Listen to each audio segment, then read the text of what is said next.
My professor crush is my enemy. My professor was only 5 years my senior, yet he was the bane of my existence, or at least that's what I'd like to believe. I loved art. In every manner and form, art was beautiful. I spent my childhood sketching abstract images at the back of my science notebooks. Now, at 25 years old, I was getting my master's degree as an art student. Most of my lecturers had nothing but good things to say about my work, but he was different. Professor Tony Rivers, a new art professor with a disdain for both me and my work. All my live painting assignments went through several reviews before getting passing grades. I hated him. "Stop thinking about the hot professor," my friend Henry chuckled. I rolled my eyes, stabbing my pasta with a fork. I imagined the creamy Alfredo turning into Professor Rivers' perfect face, and it only motivated me to stab my food even more. The cafeteria noise flew over my head as students stuffed their faces before their next class. My other friend, Sherry, scowled at Henry. "Are you crushing on the man who's making our friend's life hell?" "Don't blame me, he looks like a Greek god," Henry protested, staring off into the distance with a dreamy look in his eyes. To be fair, Henry had a point. Professor Rivers was a looker. If only he had a decent personality to match his face. I took a glance at my watch. My live painting class would start in 15 minutes. I waved goodbye to my friends and hurried down to class. The last thing I wanted was for him to find faults with me again. I was the first person in class with 10 minutes left to spare. I moved to my easel closer to the back, right where the afternoon sun rays spilled into the classroom. The smell of paint and varnish tickled my nostrils, but it wasn't a harsh smell. It smelled like home. "Someone's excited for my class. If I didn't know any better, I would think you were in love with the class." A gravely voice from the doorway jarred me out of my peace. I looked up and there he was, my nightmare. He was about 6'4" with long black hair, a slight stubble and a cocky smile. It was clear he worked out regularly. His muscles were threatening to burst out of his t-shirt. He looked so unprofessional. What type of lecturer wears a black t-shirt and gray joggers to class? I gave him a tight smile and turned my attention back to my color board. "You're early," I stated, avoiding my piercing gaze. "I guessed you'd be early too." He shrugged nonchalantly and dropped his backpack on the table. I just knew he was thinking of new ways to torture me. We sat up in silence and other students filed in eventually. Professor Rivers ordered us to move our easels around in a circle. His gaze was fixed on me as he spoke. I had no other choice but to move away from the window. Right before the circle connected, he walked into the middle. "As you can see, you weren't asked to bring a model to class today, and that's because..." He paused with a dramatic smile that made his blue eyes sparkle. The class buzzed with excited murmurs for him to continue. I couldn't care less at this point. I just wanted to pass this class and avoid him for the rest of the year. Meanwhile, Professor Rivers enjoyed the attention, but he silenced the class with the wave of his hand. "Today, you won't be needing personal models because I'll switch from being your professor to being a model today." The class erupted in hollers and screams, especially from the girls. I could hear whispered prayers for this to be a nude painting session. Ew. Okay, not ew. It would be a sight for sore eyes, but his personality. What about his terrible personality?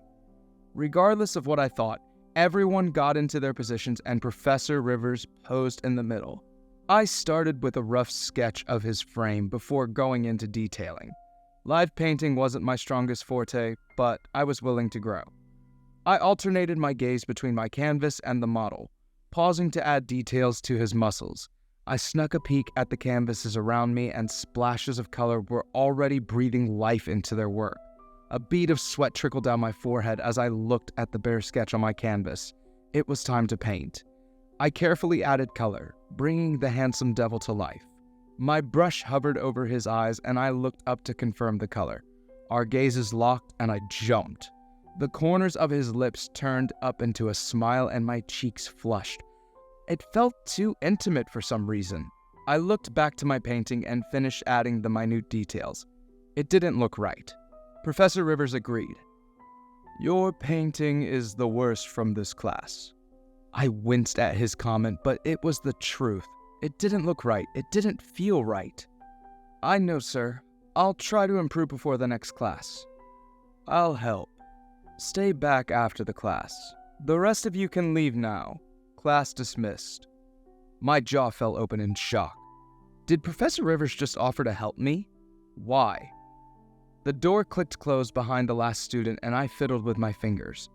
Professor Rivers whistled a tune as he packed up his bag. I nodded along to it, recognizing it as an old Beatles song. Noticing my nodding, his whistling transformed into low singing.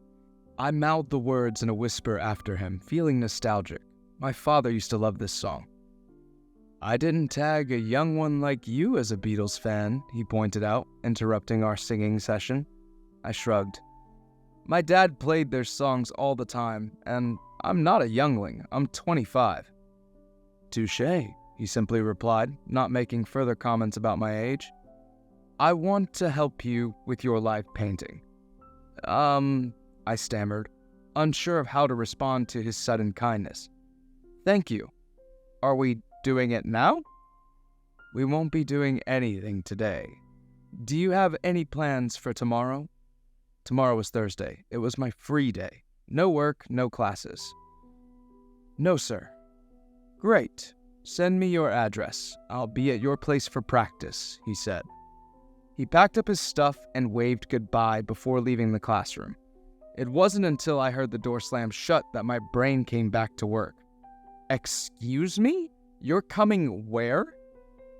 The next day, I woke up early. It was my only day off from my part-time jobs, but I was excited instead of annoyed. He was coming over by 10 a.m. because that's when the best light came into my apartment. After getting ready, I set up my easel and my paints. When I heard my apartment buzzer, I let out a sigh of relief. He didn't bail on me. I buzzed him in and waited for him to walk through my doors. As usual, black tee and gray sweatpants. I nervously closed my door. Welcome! Would you like a drink? I asked. He chuckled, making himself at home on my tiny sofa. Is this the first time you're having someone over? You're so jumpy. My mouth went dry. I was stumped. What kind of question was that? Although it was spot on. I was always working and none of my friends had been to my apartment. I refused to grace him with a reply and made my way to the kitchenette. I poured a glass of water and set it on the coffee table next to him. Can we get started now, sir? Sure, he said, getting into position near my window. I muttered a response and started my sketch. My lines were too thick and the proportions didn't feel right. I wanted to ask him for help. That's the reason he was here after all. Don't overthink it, Xander. My name slid off his tongue with a twist that sent shivers through me. It was a struggle, but I wanted to improve. Asking for help was a Herculean task for me. I hesitated with my pencil hovering over the canvas. Professor Rivers? Professor Rivers glanced up, hands still crossed over his chest in a pose. Yes? What is it? I gestured towards my sketch. I was wondering if you could take a look. Something doesn't feel right so far. Every word felt heavy. I felt weird asking for help.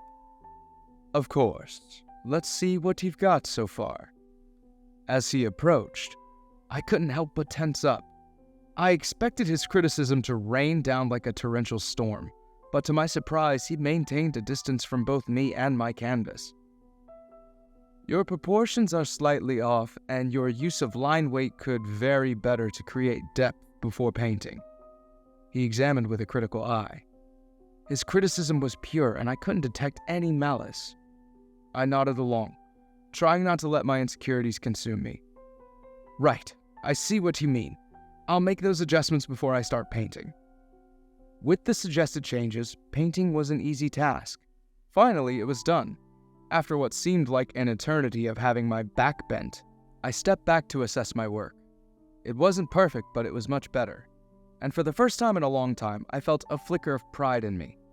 Professor Rivers grinned in approval.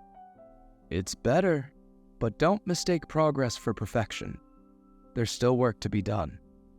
Despite the mix of praise and correction, I still felt satisfied. Thank you, sir. With a brief nod, he picked up his jacket and pulled it on before making his way to the door. Pausing for a minute, he glanced back with a tiny smile. "Same time next week?" The question caught me off guard. He wanted to continue helping me? Why?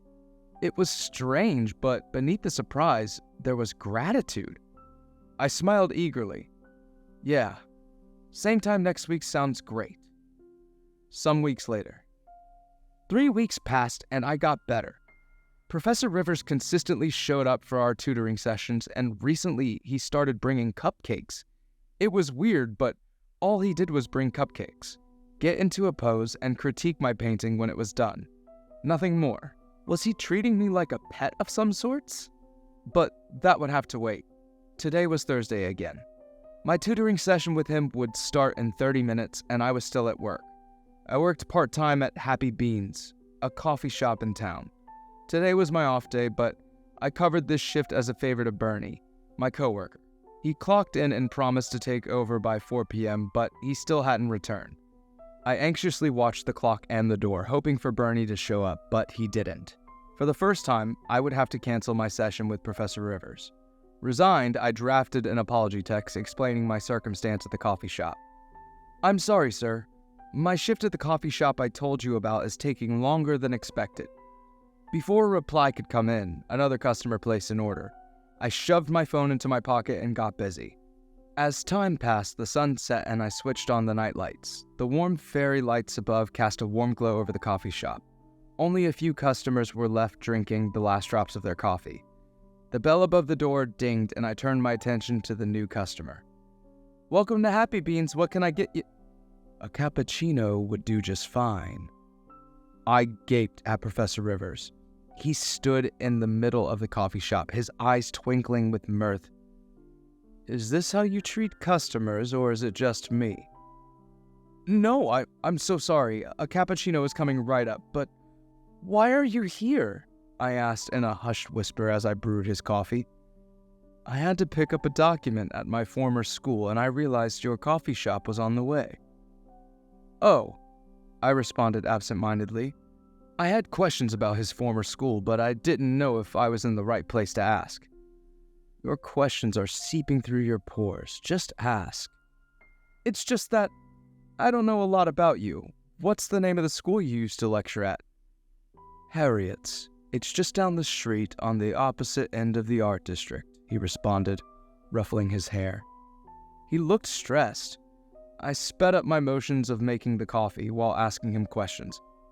"Why did you leave? Is the pay better at Colesson?" "Not really. Just a change of scenery. Are you done?" I nodded, sliding his coffee over the counter. "Here you go. Enjoy." "When will you get off work?" he asked curiously. I shrugged, glancing at the clock. "In about 30 minutes?" "Okay, I'll wait."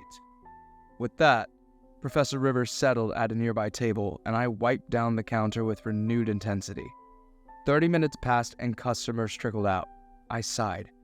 Bernie had to clock out before I closed the shop. I sent more texts, hoping he would be back before I was done. And he did, barely 2 minutes before I shut the doors. He sauntered in through the back door. My patience was wearing thin. "About darn time, Bernie." Bernie shrugged, unfazed by my irritation. "Sorry, man, I lost track of time." I clenched my fist, regretting the moment I agreed to take over his shift. Here's the thing. Bernie walked through life in easy mode. He was an art student just like me at Harriet, Professor Rivers' former school. Such a weird coincidence, but, as I said, Bernie was on easy mode. He was good-looking, talented, and he constantly got benefits based on this. I wasn't ugly by any chance. My brown hair and brown eyes with green specks did me justice when I was in the dating pool, but Bernie's privilege was insane. When I started working at Happy Beans, I thought we'd be good friends. We had a lot in common, from art school to our sexuality. He was gay and very proud, might I add. But he was obnoxious with a larger-than-life ego. "Look, this is the last time I'll be covering a shift for you. I missed my live painting tutorial today because of you." I accused, pointing a finger at his face. However, as I lamented, I noticed that Bernie's attention was elsewhere. I followed his gaze and spotted Professor Rivers waiting patiently outside. A feeling I couldn't recognize surged through me. I couldn't explain it, but I hated the way Bernie stared at him. "Stop staring at him." "Why is he here?" Bernie asked, tone laced with curiosity. I grunted, annoyed by Bernie's lack of concern towards me. "He's not a customer. That's Professor Rivers. He's waiting for me. I had to cancel on him today because of you." "He's lecturing you privately?" "He's a lecturer at your art school?" he fired in a quick succession. "That's enough," I exclaimed in anger. "I'm done helping you here. Close the shop."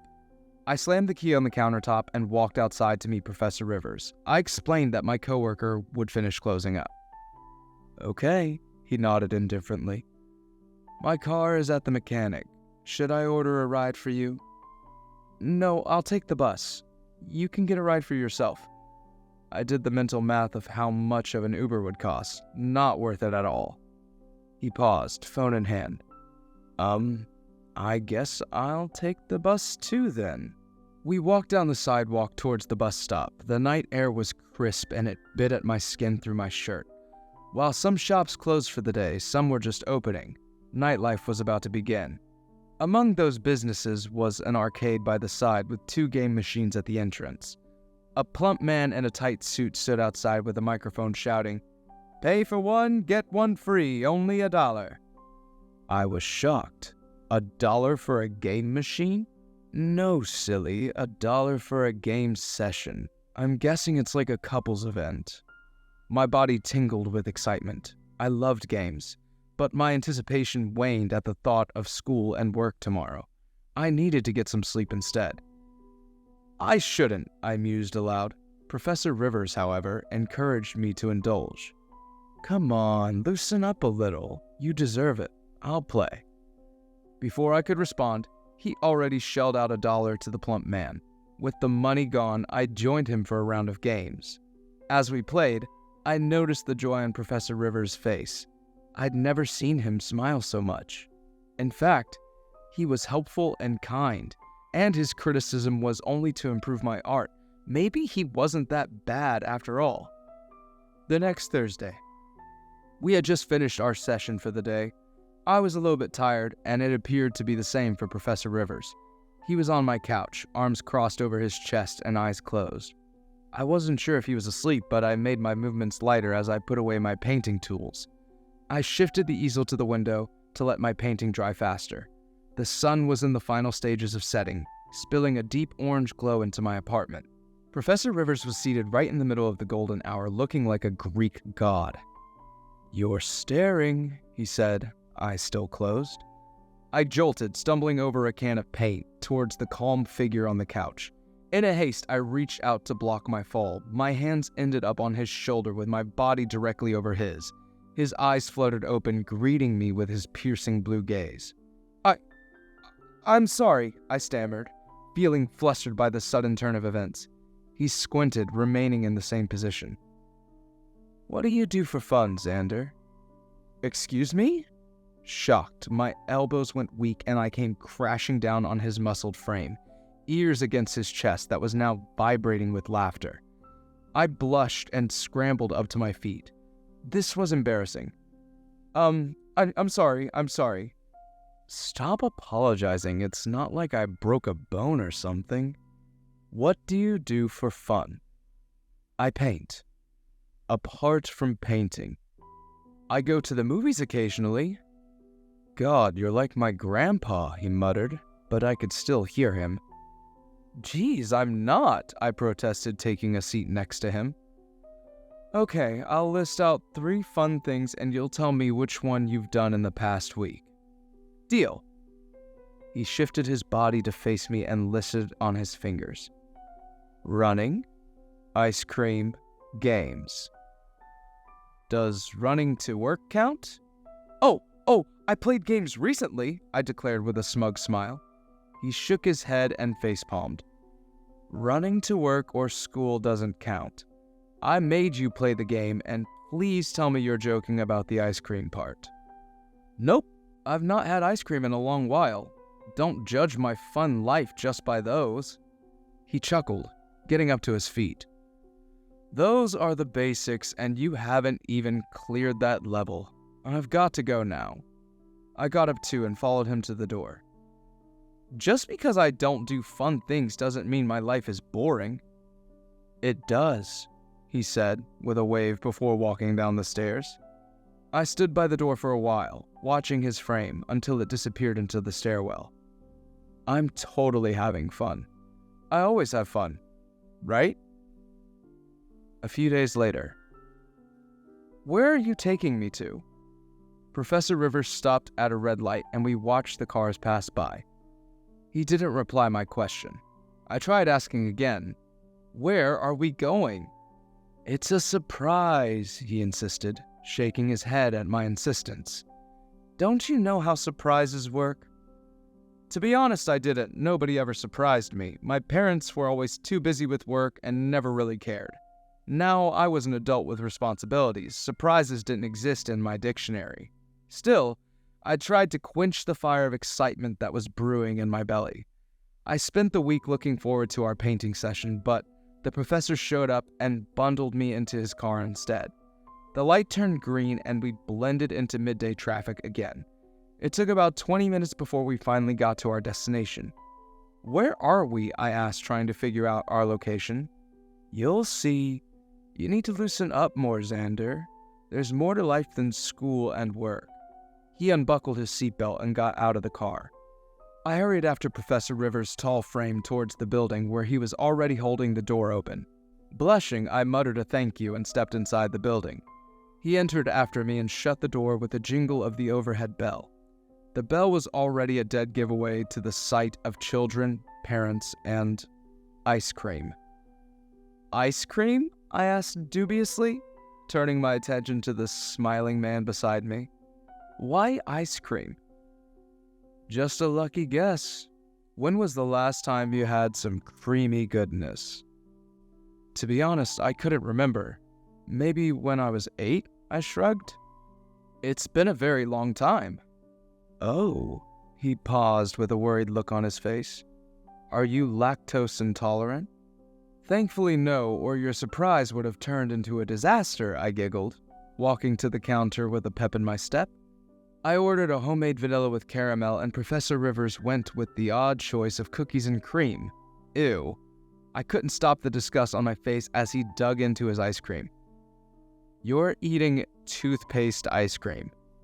"What?" he snorted, almost choking on his ice cream. I moved my glass even farther. "That's just yucky."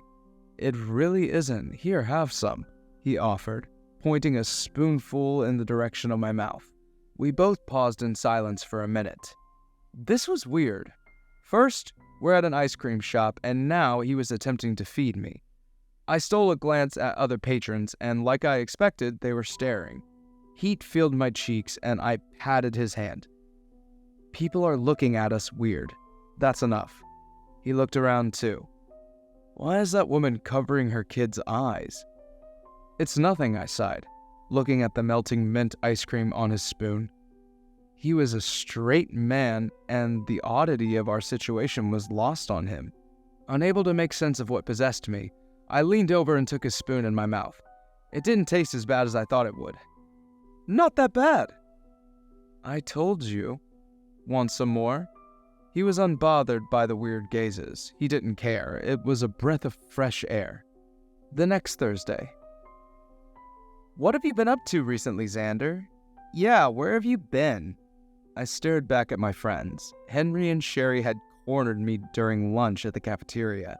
Sherry even had a plastic knife in her hand. I tried to defuse the situation.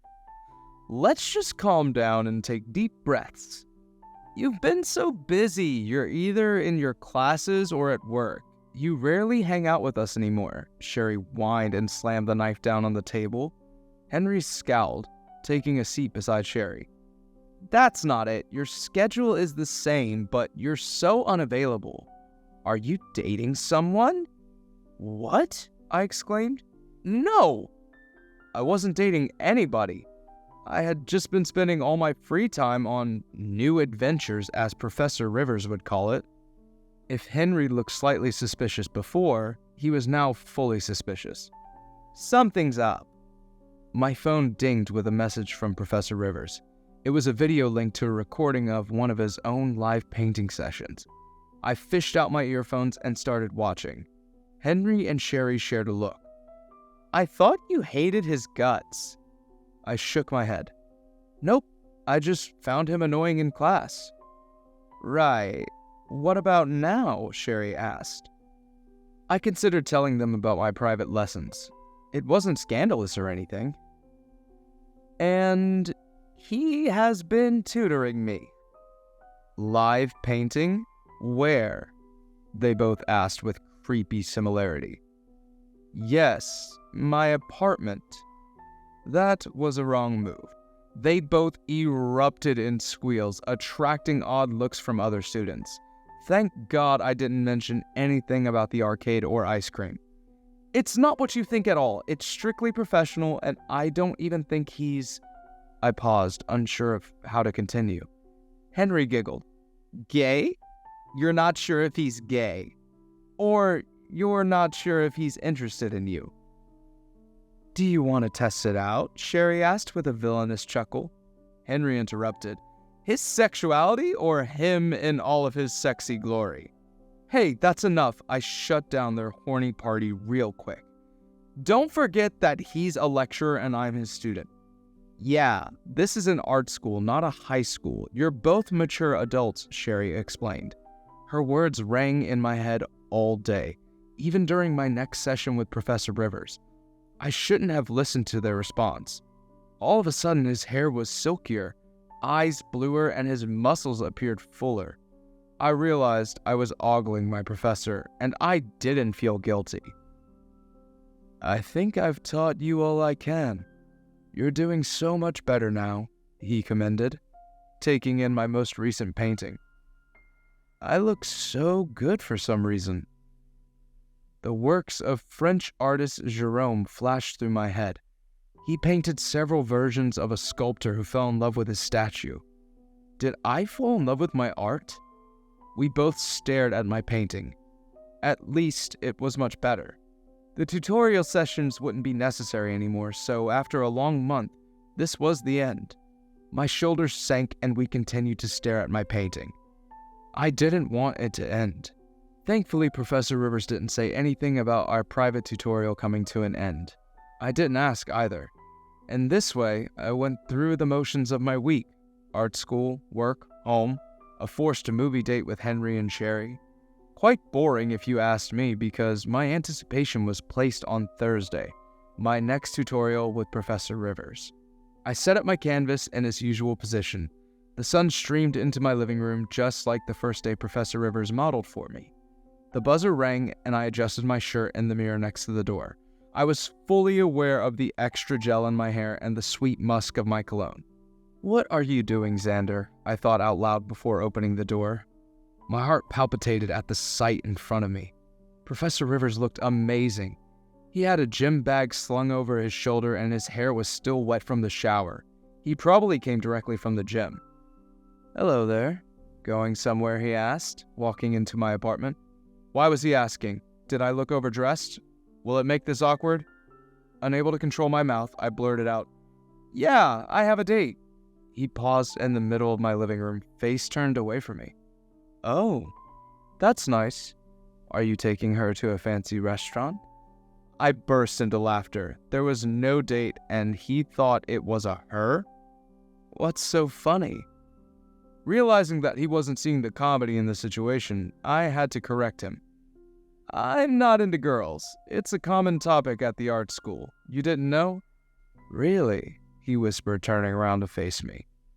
I twiddled my thumbs awkwardly. It felt like I was coming out of the closet all over again. Fear, confusion, and anxiety over whether he would accept me or not washed over me. "Yeah, it's not exactly a secret," I explained. He finally set his bag on the couch and took 2 steps towards me. "So, you're going on a date with a guy?" "No," I confessed, unable to carry on with the lie. I was a terrible liar. The distance between our bodies also made me a blushing mess. There is no date, there is no guy. I felt overdressed, so I lied in the heat of the moment. Might have been my imagination, but he heaved a sigh of relief. This will be our last class. I know, I choked out. My heart felt funny. It hurt. After this, would things go back to the way it was before? Would I have to watch him from a distance at school? I didn't want that. It's our last class, but I don't want this to be the last time we meet. He ran his hand through his hair again, a gesture I had now learnt indicated his nervousness. As he stared into my eyes, I realized how the man in front of me made me feel. He made me feel protected and cared for. He made me want to accept help. The sudden clarity of my attraction to my professor made me want to run away. I had diverted my focus to work and school since I completed my bachelor's degree. Relationships were a thing of the past. But here I was hoping this wouldn't be my last meeting with Professor Rivers. Sir, I think I like you. You might find it weird, but I wanted to get it off my chest. You don't have to like me back or anything. My voice trailed off as he closed the space between us. His hand cuffed my chin, bringing my head up. My heart thumped wildly against my chest as his lips pressed against my forehead. As I was saying, I don't want this to be the last time we meet. I know you're strong and usually don't accept care or help, but I want to be there for you. Instead of a flight instinct, my body tingled with warmth. I leaned up on my tippy toes and connected my lips with his. He seemed caught off guard, but he didn't hesitate to return the kiss. I didn't think it'd go so well. A few weeks later, our classes ended as agreed, but we continued to meet on Thursdays. From movie dates to picnic dates, Sherry and Henry already noticed too, but they kept their cool about it and acted normal around Tony. Yes, Tony. He insisted I call him his name outside of school. He loved it, but he drew a clear line between professional and personal issues. For some reason, he was extremely strict during school hours. Although I had improved my live painting skills, none of my paintings came close to the one I did during our last practice class. In my defense, we returned to the personal model method, and none of them were my Tony. You could have done better, Mr. Torres. I won't grade this, Tony scolded, completing his grading for the class. I wasn't the only one. 3 other students also got scolded, but I felt sad about it. I packed my things away slowly, ensuring I was the last student to leave the room.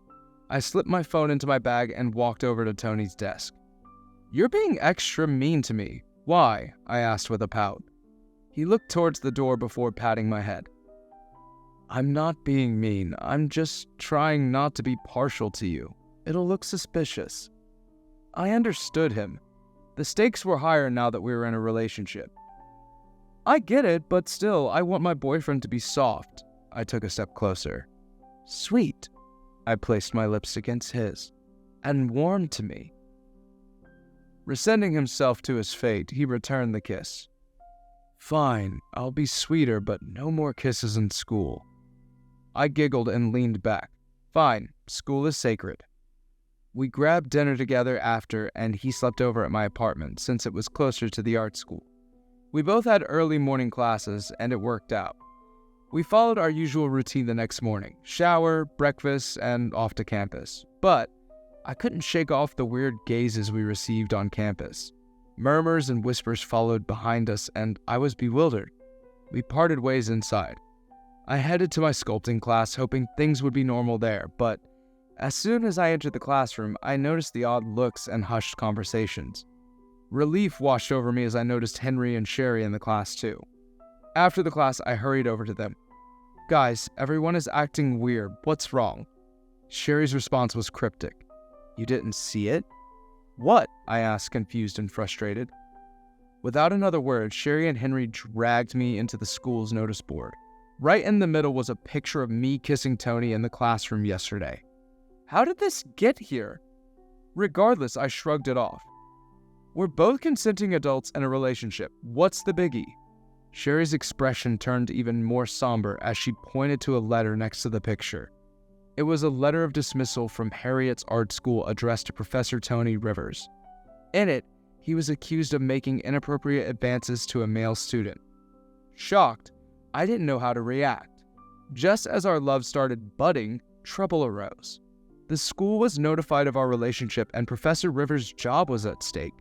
His record of misconduct with a student at his former school was also brought up as evidence to revoke his license. Students gathered around the notice board, pointing at me. I was ashamed, but at the same time, I knew Tony couldn't have done such a thing. As if on cue, Professor Rivers stormed out of the dean's office and held my hand. "Let's go home." Unable to form a coherent thought, I followed him. At home, we talked. Tony explained that he was framed and unjustly dismissed from his former position at Harriet's. A student at his former school made false allegations against him after an unrequited crush. He had a rule not to get involved with his students, despite the fact that they were all matured adults. So, his student having a crush on him was unrealistic and he was turned down as a result. My heart ached for him, but wasn't I his student too? Was I another strike on his wall?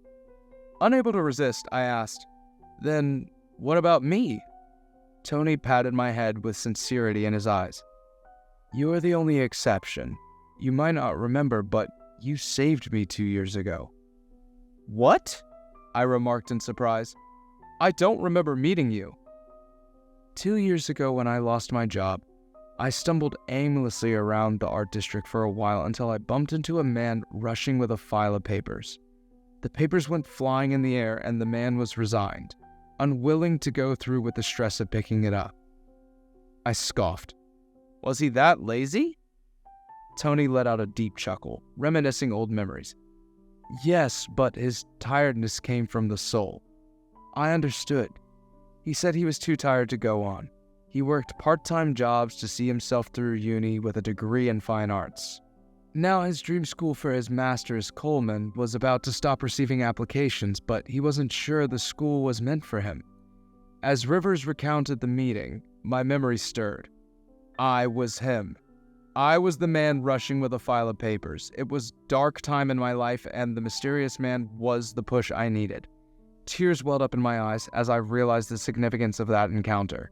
I hugged Tony tightly, apologizing for the hardships he had endured. "You gave me a reason to keep going," Tony whispered, returning the embrace. We hugged for a while.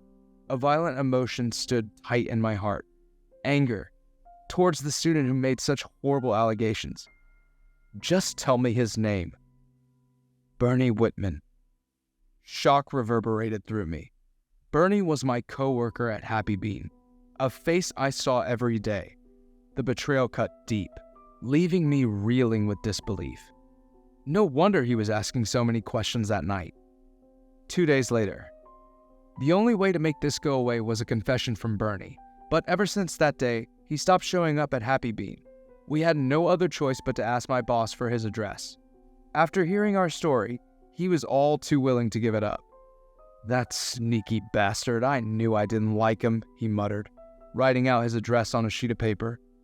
Tony parked downstairs with a frown. He couldn't have direct contact with Bernie. Only God knows what he would accuse him of next. I held his hand in a firm grip. "It'll end today." It had to. If Coleman dismissed Tony with the same reason as Harriet's, his career would be ruined. It was ridiculous. I went up to Bernie's apartment and rang the doorbell. "Who is it?" Bernie called out from inside. I struggled to rein in my anger. "It's Xander. We need to talk." No response. About 5 minutes passed before the door clicked open. I rushed in before he could change his mind. "To hell with you, Bernie." He seemed to have been expecting me to be on the offense. His hands were raised in a defensive position over his face, his most prized possession, just like Tony. Since he attacked Tony, his face was fair game. I docked him in the jaw twice, panting as my fist made contact, but I knew my limits. I got off him and rinsed my knuckles in the kitchen. "Why? Why do you want to ruin our lives?" "I have nothing against you, it's just him. How could he turn me down?" he shrieked hysterically. Because he doesn't like you, I snapped, annoyed by his megalomania. You're not money. Everybody can't like you. But I thought he would. He didn't even protest too much. I wanted to forget all about it, but when I saw him at the final hearing with the art school disciplinary committee, I lost it. Bernie looked defeated, staring off into space. I whipped out my phone to record a confession. I originally wanted a video version, but my anger got the best of me. Save me the sob story. What I need from you is a confession to undo this mess. You know it's your fault. I paused, confused. What? Do you know what I had to see after the disciplinary hearing? You and him at Happy Beans. Who would believe the private tutoring bullshit? Tony hates private classes, so why? What makes you so special? No wonder Bernie asked so many questions about Tony that night. This was technically my fault. He also knew my schedule, so coming to my school was easy. Everything added up. Surprisingly, Bernie was cooperative and recorded the audio confession and promised to retract his accusations at Harriet's. You know they'll expel you, I pointed out with my hand on the doorknob. I hate this stupid course anyway. In the car, I pulled Tony into my arms. He responded with a tighter hug. Everyone had their fair share of troubles, but Tony really went through a lot. We both knew Harriet's didn't hesitate to fire him due to the prejudice towards older gay men. Bernie was a young, attractive student. Why wouldn't the creepy gay lecturer try to touch him? It was twisted, but we lived in a prejudiced society, and it was difficult to get them to see beyond the stereotypes. One step at a time, okay? I reassured. A week later, Bernie followed through with his promise and retracted his accusations. As I expected, the school expelled him. Harriet's also followed through with their investigation, and the disciplinary committee held a hearing. Despite Tony's refusal, I went with him. I understood the weird student-teacher dynamic, but we were consenting adults. I could see a few homophobic gazes, but most of the committee were open-minded. Tony was scolded for indulging with his student against the code of ethics, but I wouldn't be taking his class after this semester, so technically, he would become a lecturer, not my lecturer. Maybe we can go out for a walk, I suggested a few days later. Maybe, he replied and snuggled a little close to me. But honestly, I'd rather we stay here. Seriously, he agreed and pulled me in a tight hug. Tony's suspension was canceled, and he finally approved my credits for his class. No more live painting. In school, of course. We still had our little sessions at home. After a month of seeing us on campus, the students also got used to seeing us together. I still had problems accepting help. I was still confused about my next step after art school. I was still unclear about life generally, but at least now, I had Tony. I had my friends, Henry and Sherry. I had people who always loved and cared for me. People change and grow all the time, and the smallest decisions. I wasn't alone. The end. In certain situations, do you think student-teacher relationships are taboo? Thanks for watching. Consider subscribing to become part of our Rainbow Force and stay wholesome.